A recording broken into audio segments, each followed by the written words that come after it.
Alors, tapez ça dans Google et vous prenez l'image de l'avion ici.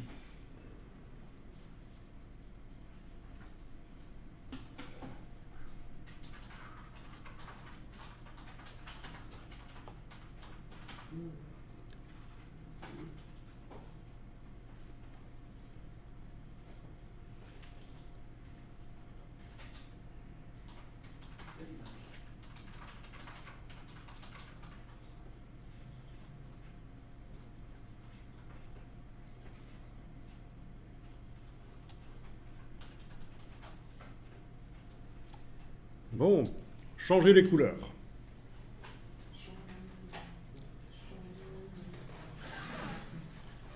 Alors, si vous voulez faire changer les rouges, mais que ce soit une couleur différente à gauche et à droite, il va falloir faire des sélections. Et donc, au lasso, je fais une sélection large sur la partie que je veux modifier.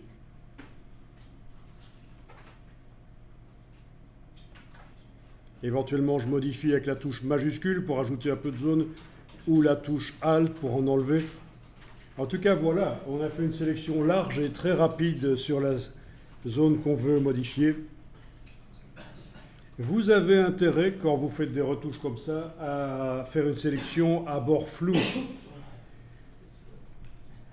Et on vient de faire une sélection à bord net. Le contour progressif est à 0 pixel. Mais c'est pas grave parce que de toute façon, c'est comme ça qu'il faut faire. Il faut démarrer d'une sélection à bord net et puis aller mettre le flou manuellement, la quantité de flou qu'il faut sur le bord de la sélection. Ça, c'est pour éviter que les retouches se voient avec une sélection à bord trop nette. Bon, vous avez fait votre sélection. Vous passez maintenant en Quick Mask.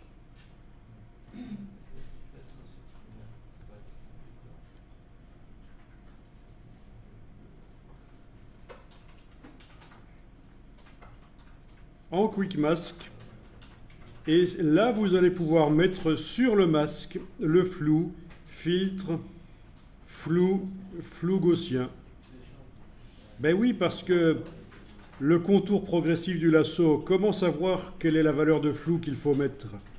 Étant donné que chaque image a un nombre de pixels différent d'une autre, tandis que là, vous voyez directement la quantité de flou que vous voulez mettre. Alors ne mettez pas trop, si vous faites ça, c'est beaucoup trop. Il y a une partie du rouge qui ne sera pas sélectionnée et qui ne se modifiera pas. Donc, il faut mettre un flou, justement, c'est ça l'intérêt, de voir le flou qu'on met. Un flou qui permet d'intégrer à coup sûr la retouche dans le reste de la photo. Ok, dès que c'est fait, je clique sur le Quick Mask pour sortir de l'affichage de la sélection sous forme de pixels transparents. Je reviens à l'affichage des fourmis et on revient à ce qu'on disait tout à l'heure. Hein, évidemment, c'est une sélection à bord flou, mais les fourmis ne savent pas vous montrer ça. Ensuite, menu calque, nouveau calque de réglage de type teinte saturation. Et là, j'indique que je modifie les rouges. Rouge. Et je modifie la couleur. Ça modifie le champ derrière. Ça modifie le champ derrière. Tu deviens désagréable. Mais tu as tout à fait raison. Ça modifie le champ derrière. C'est pour ça qu'en fait, il faut se rendre compte que ceci n'est qu'un point de départ et qu'après, on peut aller modifier en positionnant le curseur ici. Le pointeur là, vous pouvez cibler mieux.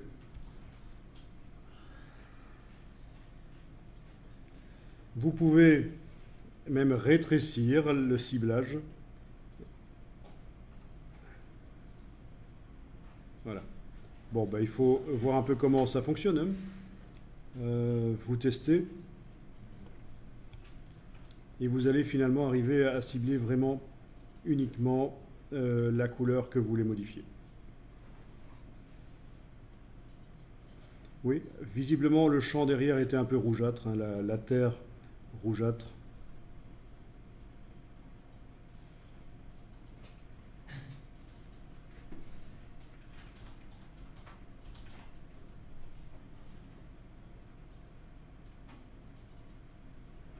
Amusant ça, hein?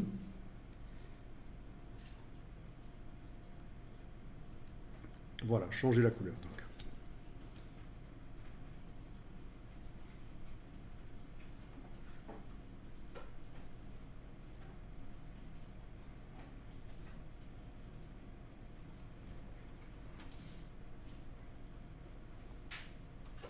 Et donc la sélection qui était active est devenue le masque de fusion du calque de réglage. Raison pour laquelle les autres rouges de l'image ne se modifient pas. Évidemment, si je clique sur avec la touche majuscule sur le masque pour le désactiver, là, le reste de l'image, on voit que les rouges se modifient aussi. Logique.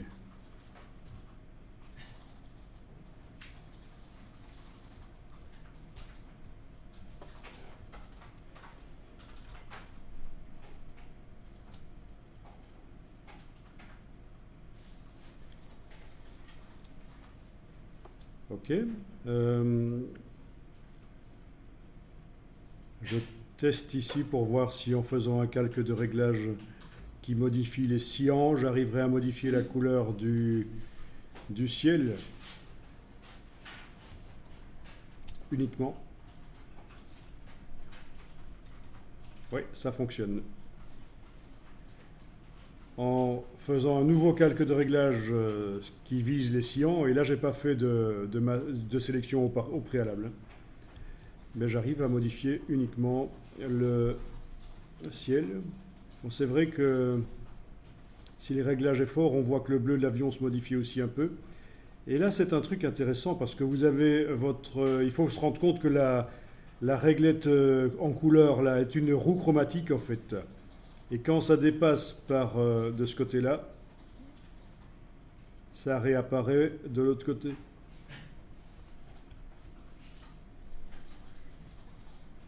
D'accord? Donc c'est un peu chipot, un peu ennuyeux, mais bon, ça fonctionne. C'est un peu ennuyeux que quand on dépasse par la gauche, ça réapparaisse par la droite, quoi, que ce soit pas une vraie roue.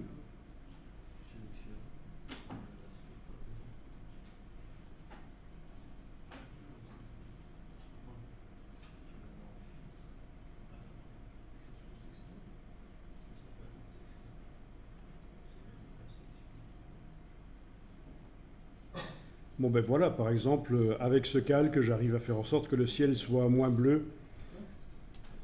C'est de la retouche basique.